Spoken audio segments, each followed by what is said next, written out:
And they're matching sweatshirts. Hello everyone, I'm Daisy. I'm Ansley. I'm John. I'm Lexi. And we'll be talking about the flow study today. Okay, to introduce our topic, I'd like to flash us back to our first day at Wofford College. I want to mention the stress, the sweat, some tears. I remember staff leaders grabbing our stuff and hauling it to our rooms. I remember watching parents melt down, not wanting to let us go. Around this transitional time period from high school to college, there's a lot of stress and anxiety surrounding this time. During this time, when you're coming into college, you're nervous about courses, you're nervous about scary professors like Dr. Lefebvre, you're worried about roommates, and just everything. And it's just, during this time, specifically in college students, we see a significant increase in anxiety, depression, and suicide rates.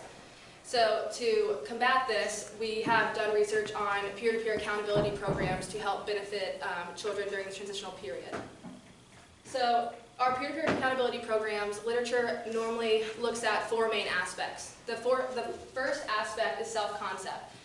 So during this transitional time, college students have an issue developing their new identity within this new system, which is college.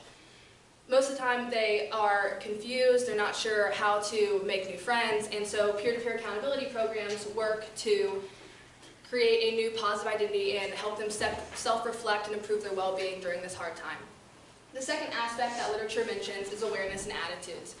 During this time, there's a lot of negative emotions circling, some positive, a lot of negative, and the programs help to provide awareness for these positive and negative emotions that these young adults are experiencing, and just help combat that. The third that literature mentions is improved confidence and help seeking. So the peer-to-peer accountability programs are the middle ground between just regular friends and professional clinicians. So the peer-to-peer accountability programs work to, there's a lot of stigma surrounding mental health issues. We all know that. We've all known somebody that has an issue like that. And this program works to help the people that are in the gray area that need help and may not need exactly clinician help, professional clinician help. And so they just help to work on that middle point to help them create a more positive experience when they're starting out in college. The fourth aspect that literature mentions for peer-to-peer accountability programs is creating a social network and providing validation for experiences. So during this time, like I said before, there's a lot of positive and negative experiences happening. So the program works to provide and mention to the young adults the opportunities they have in front of them in this new environment and help validate their negative and positive experiences throughout their couple years at Wofford. It was based on previous research that peer-to-peer intervention in a series of wellness exercises would have a positive effect on mental health. In the study, there were 100 undergraduate students, 27 men and 72 women, and average age was about 19.4 years, and there were 84 of the 100 were majority white.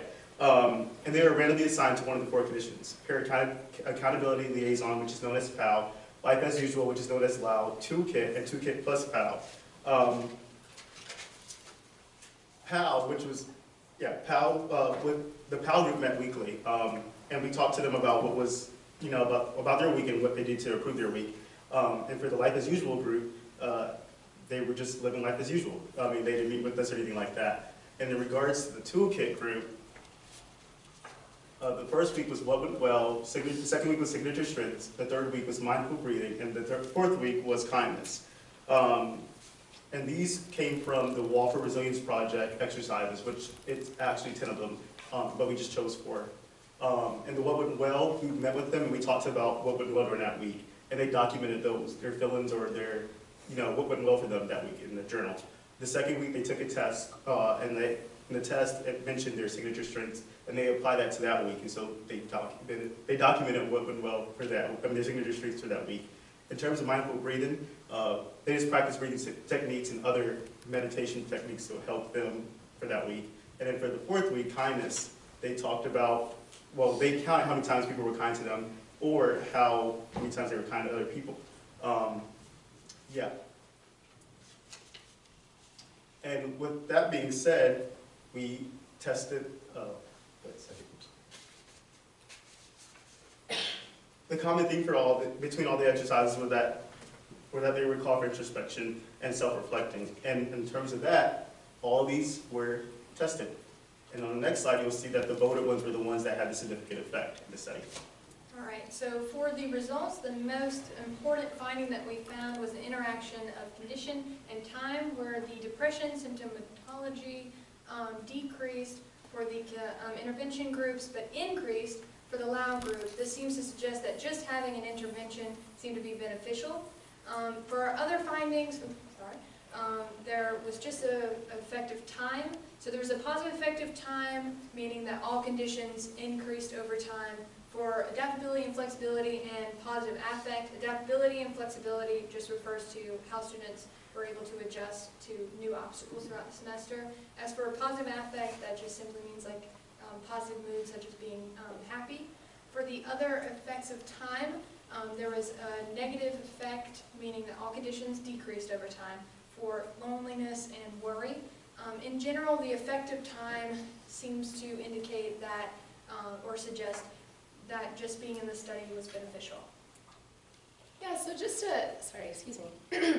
to summarize the findings that Daisy just mentioned, it seems that the combination of peer-to-peer interventions and toolkit have produced an overall positive outcome with overall well-being and depressive symptoms.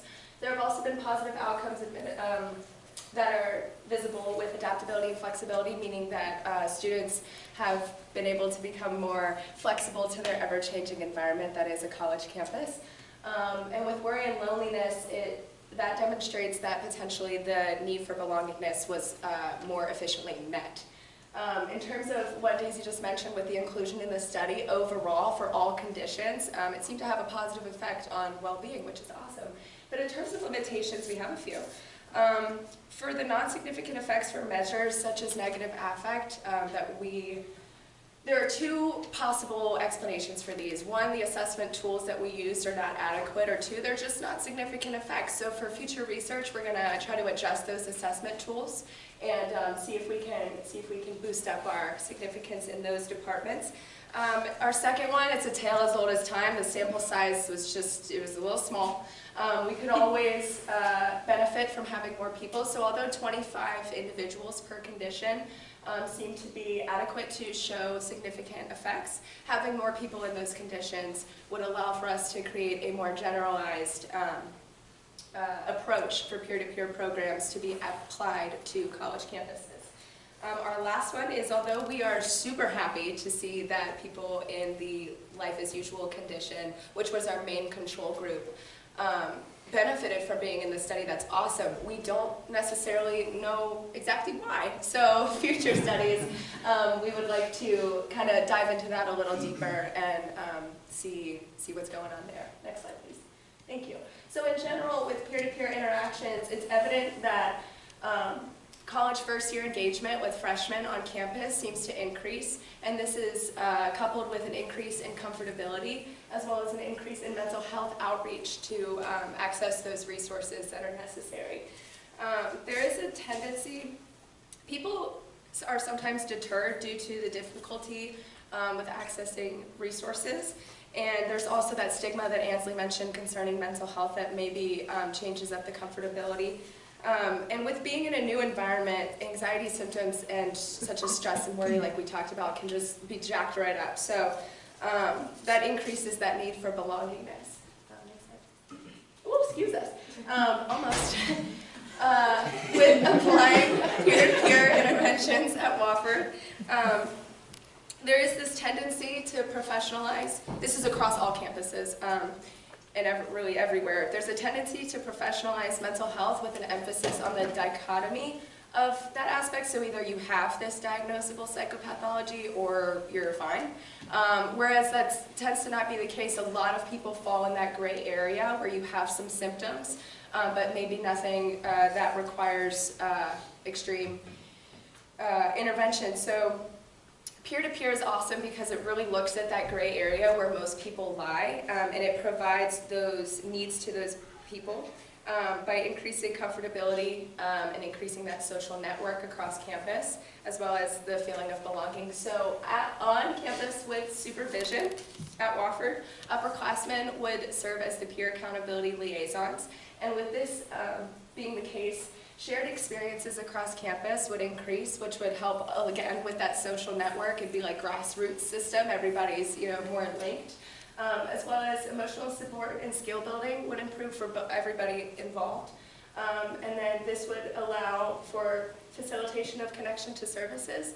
And again, the validation, just to make sure that we all know that we've all been there at some point and that that's okay. Thank you very much. If you guys have any questions, we would love to answer them.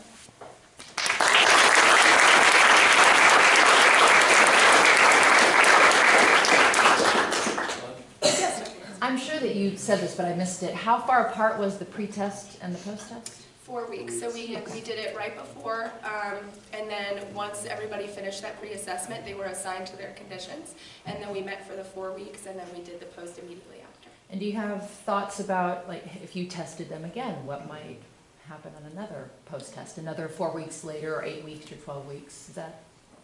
I think that would be awesome. I think that that would be something that future studies should definitely implement, just to make sure that those effects are longer lasting. Definitely. Yes. How would you expect, or, well, one, is there background literature concerning just bi-POC students as a whole? And how would you expect results to change if you did this on just bi-POC students? So students of color. That's a really good question. I think we looked at literature around like kind of all aspects, looking at like, it being implemented solely online, in person, with different types of interventions. I would say if we looked at that, it may be a little bit more negative, and it also, with some of our open-ended questions within the assessments, it would likely help the campus as a whole, if there is a problem, to help benefit that, to then further improve well-being within those type of students. Absolutely. Dr. Lefebvre, do you have anything you would like to add to that? No, I think Ansley's the best to answer this since she worked on the JEDI project. Absolutely. Yes. How do you select your participants for this experiment? Did you provide any sort of benefit for participating in the study, or? Oh yeah, for sure. Yeah. We were very grateful to have the introduction students. They were offered extra credit for participating in our weekly studies, and so that, you remember going into intro classes, you need that. Every point helps. So that's kind of what we did to kind of get them going through, but that's also, it's better practice for them for the next 4 years anyway. Anybody else? Sure. I know you said at the beginning that the object of this was freshman students because of the students you all witnessed and went through. Do you think this, as you learn more about this process, you think it could have applications for higher class students? Absolutely. I think, yes, sorry to cut you off. I think that 100%. I think that with the implementation of this intervention on campus, it would start with first-year students, just because that would kind of get the cycle rolling, but it would not be exclusive to those students. So anybody who needed that assistance would be able to have access to the peer-to-peer interventions. I will say too that prior literature does mention that the older peers that are helping with these other young adults, not children, let me correct myself, that was number 2, help them with their transitional time, but it works both ways. And so I think, being there for somebody, they're also there for you, and so I think that also helps with improvements, and so I feel like it's already, if we did implement it on Wofford's campus, it would already benefit both groups, but then we could also, like Lexi said, start off with just mainly the focus of the freshmen, and then work to include all 4 years of all grade levels. All right, thank you.